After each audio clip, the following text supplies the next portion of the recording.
서울 노원구의 겨울은 유난히 길고 차가웠다. 유하은은 이 동네에서 태어나 자랐지만 언제나 겨울만 되면 집안의 공기가 더 얼어붙는 것 같았다. 창문 밖에서는 눈이 조용히 내려앉고 있었지만 집 안에서는 언제 터질지 모르는 폭풍이 항상 맴돌고 있었다. 하은은 학교에서 돌아오자마자 조용히 방문을 닫았다. 문이 닫히는 소리조차 아버지를 자극할 수 있었기에 그녀는 숨조차 조심스러웠다. 유상철, 하은의 아버지는 예전에는 군인이었다. 하지만 제대한 뒤 몇 번의 사업 실패와 반복되는 음주로 인해 그는 점점 거칠어졌다. 술만 들어가면 사소한 말 한마디에도 큰 소리를 내고 때로는 물건을 집어 던지기도 했다. 김미숙, 하은의 어머니는 그런 남편을 감싸 안으며 살아왔다. 그녀는 늘 말했다. 하은아, 아버지도 힘들어서 그러는 거야. 조금만 이해해 주자. 하지만 이해라는 말은 하은에게 더 큰 짐이 됐다. 얘 자신이 이해해야 하는지, 얘 엄마가 맞으면서도 참아야 하는지, 얘 가족이라는 이름 아래 모두가 상처받아야 하는지 그녀는 도무지 알 수 없었다. 어느 저녁, 아버지는 술에 취한 채 집에 들어왔다. 그날은 특히 술 냄새가 심했고 눈동자는 불안정하게 흔들리고 있었다. 미숙은 조용히 물을 내오며 아버지를 진정시키려 했다. 그러나 아버지는 미숙이 건넨 물잔을 손으로 쳐냈고 물잔은 바닥에 떨어져 산산이 부서졌다. 그 소리에 하은은 방 안에서 숨을 삼켰다. 이어지는 것은 익숙한 소리였다. 아버지의 고함, 어머니의 작고 떨리는 목소리, 그리고 무거운 침묵. 너 때문이야. 내가 이렇게 된 건 다 너 때문이야.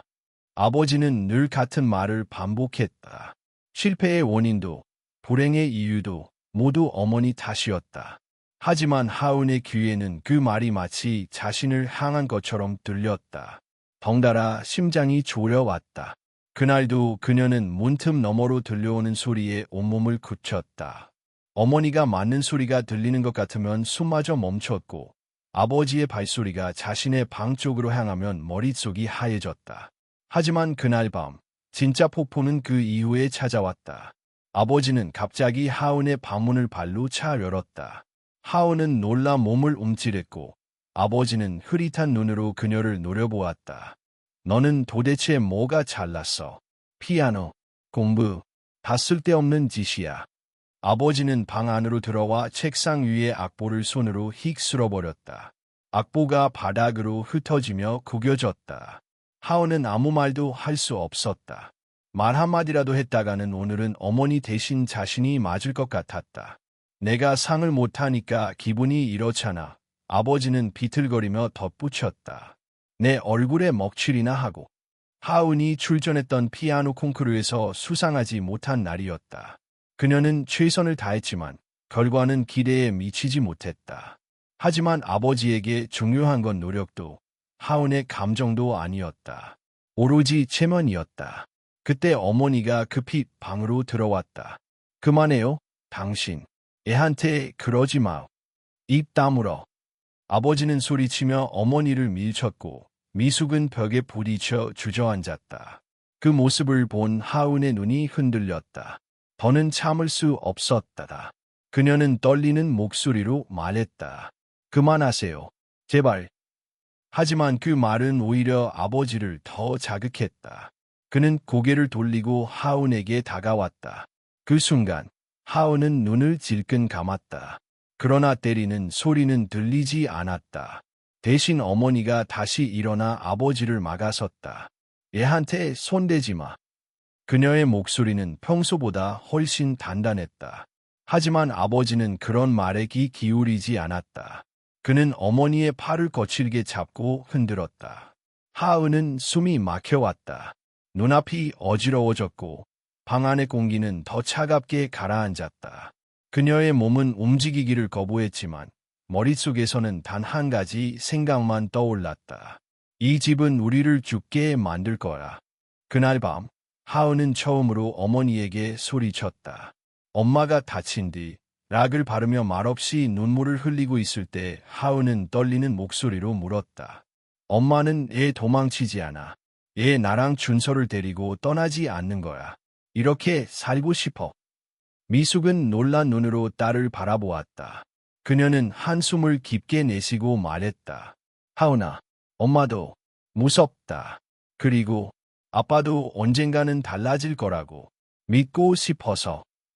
엄마가 믿고 싶은 거랑 우리가 겪는 건 달라. 하은은 울먹이며 말했다. 엄마가 우리를 지키지 않으면 누가 지켜? 미숙은 아무 말도 하지 못했다. 딸이 던진 질문은 너무 정확했고 너무 아팠다. 그녀는 고개를 숙인 채 눈물을 흘렸다. 그날 밤, 하은은 홀로 피아노가 없는 방에서 손가락으로 허공을 눌러가며 상상의 키보드를 연주했다. 소리는 없었지만 그녀의 가슴에서는 음악이 울리고 있었다. 그 음악은 슬프고 서늘했고 마치 도망쳐라고 속삭이는 듯했다. 방 안의 공기는 여전히 차가웠지만 그 차가움 속에서 하은은 처음으로 확실한 감정을 느꼈다. 이렇게 계속 살 수는 없어. 그리고 그녀는 알았다. 언젠가는 이곳을 떠나야 한다는 것을. 살아남기 위해서라도, 꿈을 위해서라도 이 겨울은 끝나야 했다. 어머니가 계단에서 굴러떨어진 날은 유난히 바람이 세게 부는 겨울밤이었다. 문틈 사이로 스며들던 찬바람이 집안의 긴장과 뒤섞여 싸늘하게 느껴졌다. 미숙은 팔을 부여잡은 채 고통을 참았고 하은은 떨리는 손으로 어머니를 부축해 병원으로 향했다. 아버지는 아무 일 없다는 듯 소파에 주저앉아 다시 술을 마셨다. 밖에서는 바람이 미친 듯이 불어 창문을 흔들었고 병원으로 향하는 길에 눈이 빛 속에 섞여 흩날렸다. 병원에서 의사는 단호하게 말했다. 계단에서 넘어졌다는 말이 사실인가요? 어머니는 고개를 숙인 채 작게 대답했다. 네, 제가 잘못 디뎌서. 의사의 눈에는 의심이 가득했지만 그는 더 따지지 않았다. 이런 상황이 많다는 것을 이미 알고 있는 듯한 표정이었다. 집으로 돌아가는 택시 안에서 어머니는 아무 말도 하지 않았다. 차창에 기대 눈을 감고 있었지만 눈물이 흘러내리는 것을 하은은 보았다. 그 모습을 본 순간 하은의 안에서 무언가가 무너져 내렸다. 어머니는 자꾸만 무너지고 있었고 그녀는 자신조차 지킬 수 없을 만큼 악해져 있었다. 집에 돌아왔을 때 아버지는 이미 잠들어 있었다. 비틀거리며 벗어놓은 신발이 현관에 널브러져 있었고 술 냄새는 여전히 공기 속에 무겁게 남아 있었다. 그날 밤 하은은 어머니의 옆에서 잠을 이루지 못했다. 어머니는 깊은 잠에 빠지지 못한 채 뒤척였고 작은 신음이 간간히 흘러나왔다. 새벽녘 어머니는 일어나 부엌으로 향했다. 하은은 본능적으로 따라갔다. 그런데 부엌에 도착했을 때 어머니는 쪽지 한 장을 쓰고 있었다. 종이는 떨리는 손끝 때문에 삐뚤빼뚤했고 그 글씨 속에는 절망이 깃들어 있었다. 미안하다. 더 이상 버틸 힘이 없다. 너희는 행복해야 한다. 그 한 줄을 보는 순간 하은의 폐가 졸여드는 듯했다. 그녀는 종이를 움켜쥐고 뒷문을 뛰쳐나갔다. 차가운 바람이 뺨을 때렸고 새벽빛 속에서 어머니의 모습이 멀리 어둠 속을 향해 걸어가고 있었다. 하은은 울먹이며 소리쳤다. 엄마, 가지 마. 하지만 미숙은 뒤돌아보지 않았다. 하은은 온몸이 얼어붙는 듯한 추위 속에서 힘껏 달려 어머니를 붙잡았다. 미숙은 놀란 듯 돌아보았지만 금세 눈을 피했다. 하은아, 엄마는 더 이상 어떻게 해야 할지 모르겠어. 하은은 울먹이는 목소리로 말했다. 도망치자, 엄마. 여기서 벗어나자. 우리 셋 함께. 미숙은 한동안 말을 잇지 못했다. 바람이 그들 사이를 지나가며 소리 없이 울부짖는 듯했다. 그리고 마침내 어머니는 조용히 고개를 끄덕였다. 그날 밤 그들은 오래된 집을 버리고 나왔다. 짐이라고 할 것도 없었다. 작은 가방 2개와 옷 몇 벌, 그리고 오래된 가족사진 한 장이 전부였다. 밤의 기차역은 텅 비어 있었고 마지막 열차가 도착하기 직전이었다.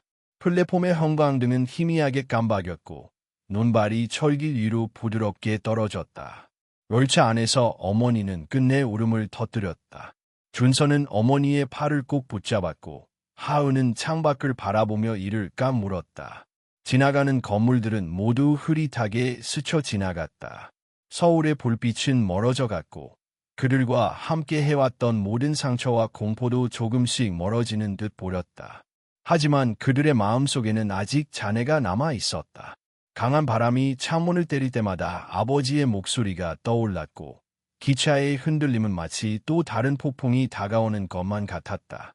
그럼에도 불구하고 하은은 작은 희망의 불씨가 피어오르는 것을 느꼈다. 처음으로 아버지의 시선에서 벗어났다는 사실이 그녀를 숨쉬게 했다. 인천에 도착했을 때는 이미 새벽이 가까워져 있었다. 바람이 여전히 차가웠지만 공기 속에는 서울에서 느낄 수 없던 자유로움이 있었다. 그들은 역 근처의 오래된 여관에 하룻밤 머물렀다. 좁고 낡은 방이었지만 하은에게는 그 어느 때보다 따뜻한 곳처럼 느껴졌다. 다음 날 어머니는 작은 식당에서 설거지 일을 구했다. 주인은 힘들지만 정직하게 일하면 돈은 제때 주겠다고 말했다. 그것만으로도 충분했다. 하은은 학교에 전학을 신청했고 방과 후에는 근처 카페에서 아르바이트를 시작했다. 카페 한쪽 구석에는 오래된 업라이트 피아노가 있었다. 손님이 거의 없을 때면 그녀는 조심스레 그 앞에 앉아 건반을 눌러보았다. 음정은 곳곳이 틀어져 있었지만 그 낡은 소리조차 그녀에게는 위로가 되었다.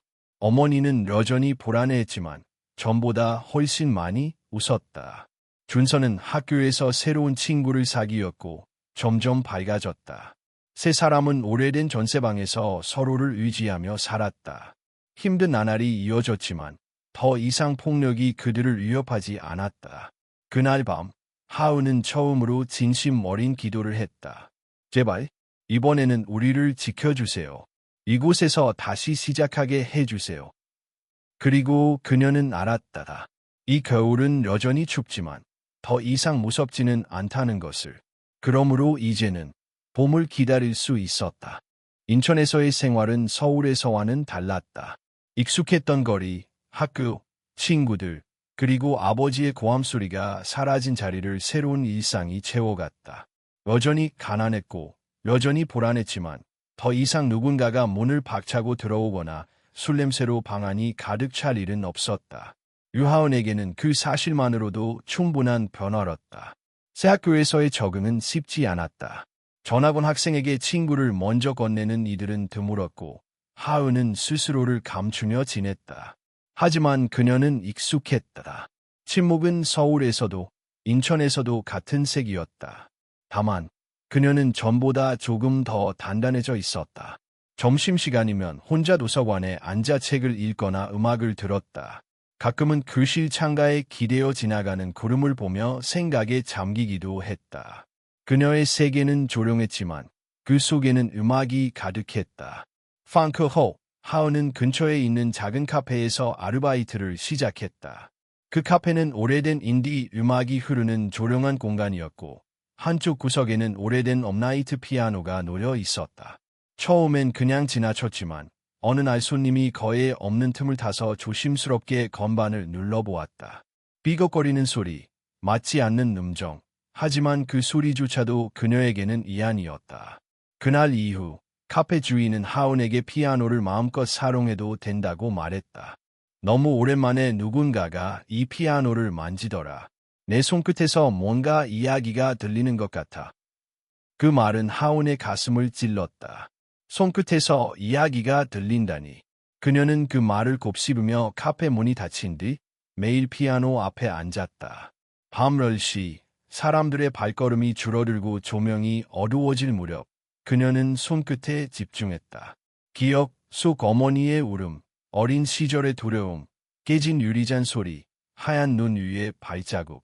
그 모든 것들이 음표가 되어 그녀의 머릿속에서 흘러나왔다.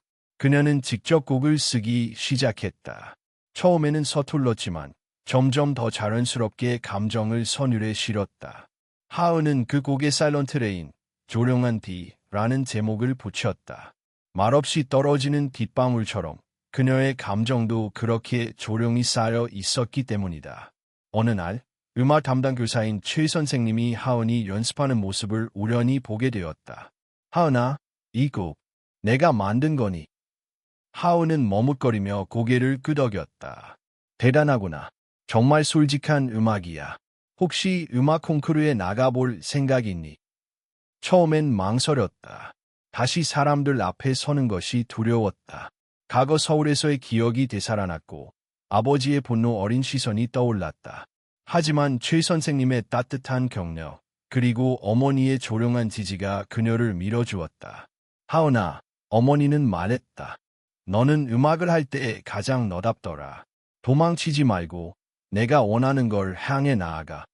그 말은 마치 오랜 세월 억눌린 감정을 깨우는 주문처럼 들렸다.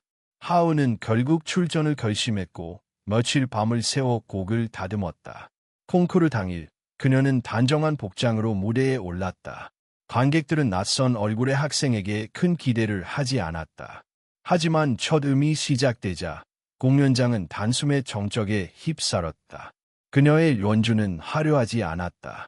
기술적으로 완벽하지도 않았다. 그러나 그것은 분명히 진짜였다. 누군가는 숨죽여 들었고 누군가는 눈물을 훔쳤다. 사일런트 레이는 그날 누구보다 조용히 그러나 깊이 사람들의 마음을 울렸다. 원주가 끝난 후 하은은 무대 뒤로 돌아가 한참을 떨었다. 손끝이 차가웠고 심장은 미친 듯 뛰고 있었다. 하지만 무언가 해냈다는 느낌, 마침내 자신을 증명했다는 감각이 그녀를 감쌌다. 며칠 뒤 학교 방송에서 그녀의 이름이 호명되었다. 제12회 전국 청소년 창작음악 콩쿠르 금상, 유하은. 수상 소식이 전해지자 어머니는 가게 앞에 서서 기쁨을 감추지 못했다. 눈물과 웃음이 동시에 터졌고 지나가던 손님들에게 자랑스럽게 말했다. 우리 딸이에요. 우리 하은이가 해냈어요. 그날 밤 하은은 어머니와 함께 조촐한 파티를 열었다. 작은 케이크 하나와 삼각김밥 몇 개. 하지만 그 어떤 만찬보다도 따뜻하고 풍성했다. 그녀는 생각했다. 상처는 사라지지 않았지만 그것을 노래할 수 있다는 것이, 상처를 안고도 연주할 수 있다는 것이야말로 진짜 치유일지도 모른다고. 그날 밤 그녀는 일기장에 이렇게 썼다. 나는 아직도 두렵다. 하지만 이제는 그 두려움 속에서도 한 걸음을 내디딜 수 있다. 음악이 내 목소리니까. 그리고 나는 이제 목소리를 낼 수 있는 사람이 되었으니까. 유하은의 삶은 서서히 제자리를 찾아가고 있었다. 학교에서는 음악 특기생으로 인정받았고 카페에서는 작은 공연을 열기도 했다. 어머니의 건강도 조금씩 회복되고 있었고 준서도 친구들과 어울리며 웃는 날이 많아졌다. 그들은 매일 힘들었지만 적어도 더 이상 두려움 속에서 살고 있지는 않았다. 그러던 어느 날 하은은 카페에서 아르바이트를 마치고 집으로 돌아가는 길에 낯익은 목소리를 들었다. 오래전 잊으려 했던, 그러나 결코 잊을 수 없었던 그 목소리. 하은아. 그녀는 걸음을 멈췄다. 몸이 본능적으로 굳었다.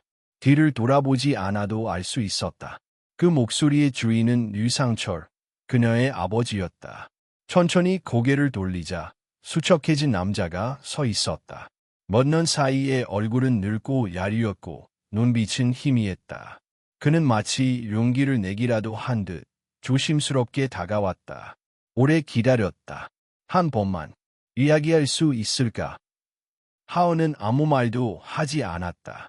머릿속이 하얘졌고 심장은 요동쳤다.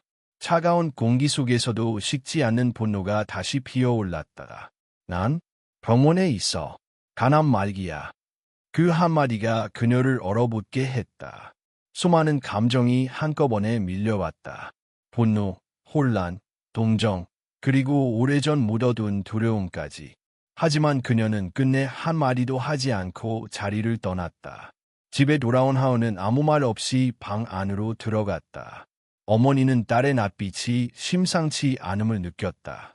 무슨 일 있었니? 하은은 조용히 입을 열었다. 아버지가 병원에 있어. 말기래. 그 말에 어머니는 잠시 침묵했다. 그리고는 조용히 고개를 숙였다. 어쩐지 며칠 전 어떤 낯선 번호로 전화가 왔었어. 받지 않았는데 혹시 그 사람이었나 봐. 엄마는 만나고 싶어. 하은의 목소리에는 미세한 떨림이 있었다. 어머니는 잠시 생각에 잠긴 뒤 대답했다. 사실 모르겠어. 미운 것도 안쓰러운 것도 다 남아있어.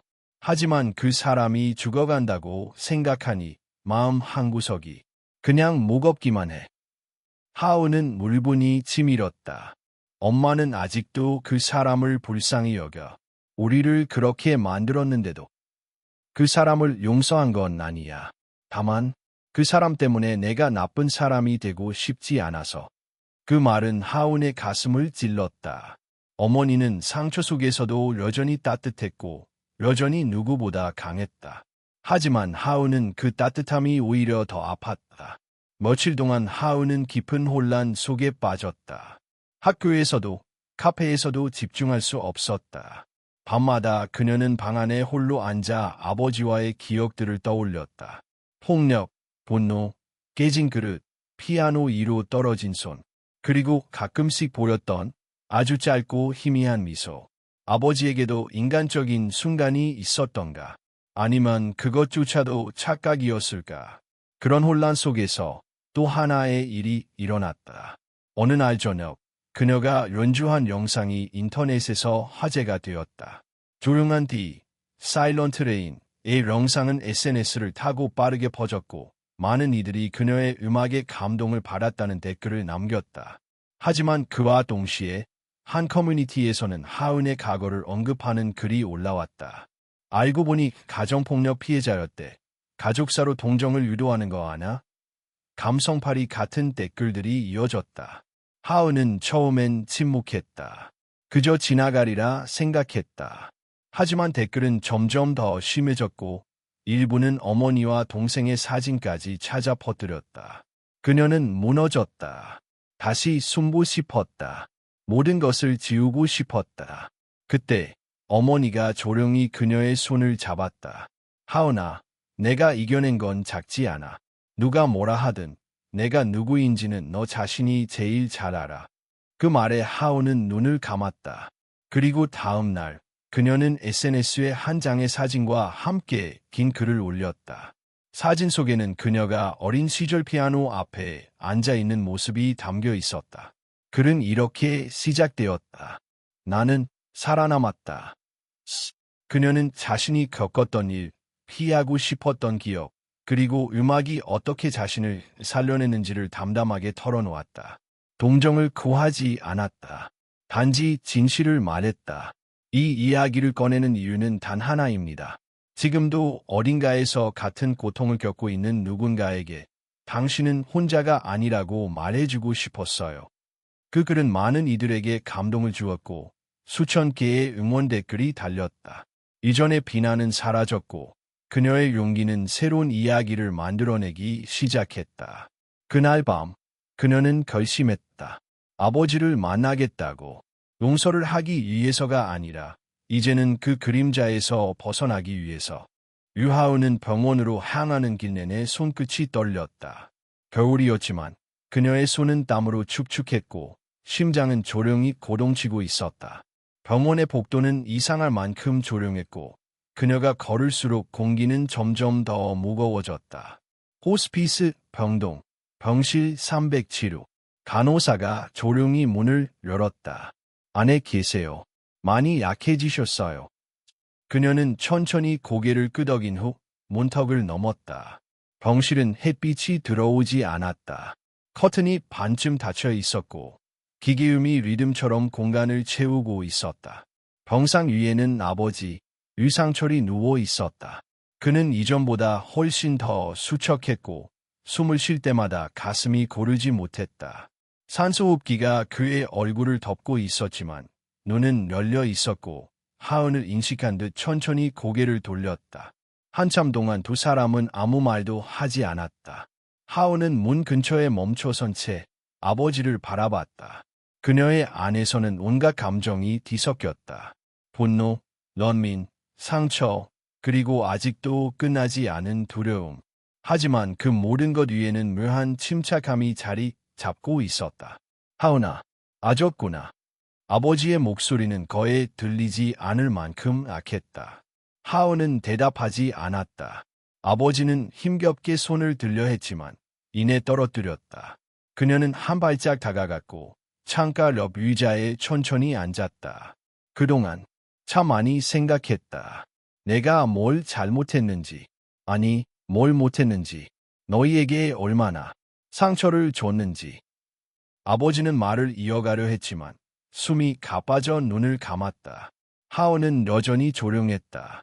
마음속에서는 수많은 말들이 맴돌았지만 쉽게 입을 열 수 없었다. 너한테는 아버지라 할 자격도 없다는 거 안다. 하지만 너를 한 번 보고 싶었어.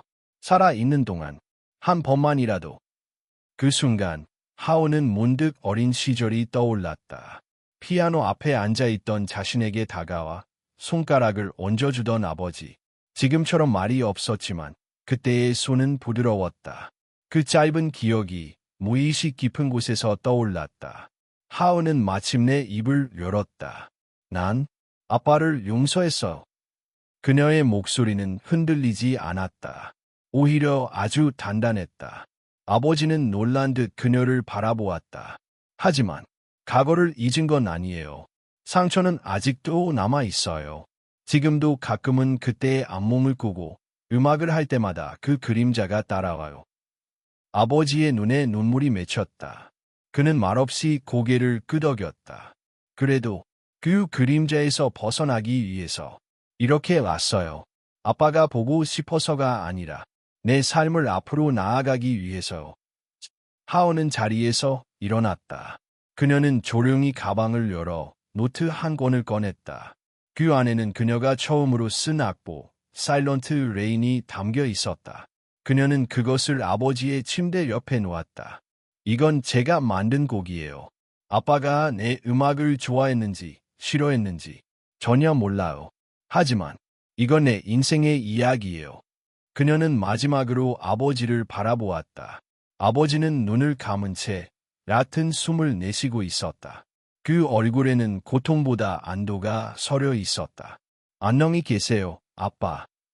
그 말과 함께 하은은 병실을 나왔다. 이번에는 뒤돌아보지 않았다. 며칠 후 아버지는 세상을 떠났다. 장례식은 조용하게 치러졌다. 하은은 참석하지 않았다.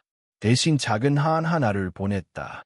흰 백합과 함께 작은 리본에 이렇게 적혀 있었다. 당신을 용서합니다. 하지만 나는 나의 삶을 살아가겠습니다. 시간은 흘렀고 봄이 왔다. 인천의 바람은 여전히 차가웠지만 공기 속에는 생명이 느껴졌다. 하은은 자신의 첫 번째 앨범을 준비하고 있었다. 앨범의 제목은 말하지 못한 노래들. 그녀는 그 안에 자신이 겪었던 고통, 상실, 치유의 과정을 모두 담았다. 마지막 곡의 제목은 포미수. 어머니에게 바치는 곡이었다. 출시 후 앨범은 많은 이들의 공감을 얻었고 그녀는 치유의 작곡가라는 별명을 얻게 되었다. 하지만 그녀는 어떤 타이틀보다도 그 음악이 누군가에게 위로가 되었다는 말이 가장 좋았다. 어느 늦은 밤, 그녀는 다시 카페에 앉아 있었다. 오래된 피아노 앞에 앉아 조용히 건반을 눌렀다. 이번에는 더 이상 과거에 매이지 않고 미래를 바라보며 연주할 수 있었다. 그녀의 음악은 더 이상 상처의 흔적이 아니라 상처를 이겨낸 삶의 증거였다. 그녀는 조용히 속삭였다. 나는 살아남았다. 그리고 앞으로는 살아갈 것이다.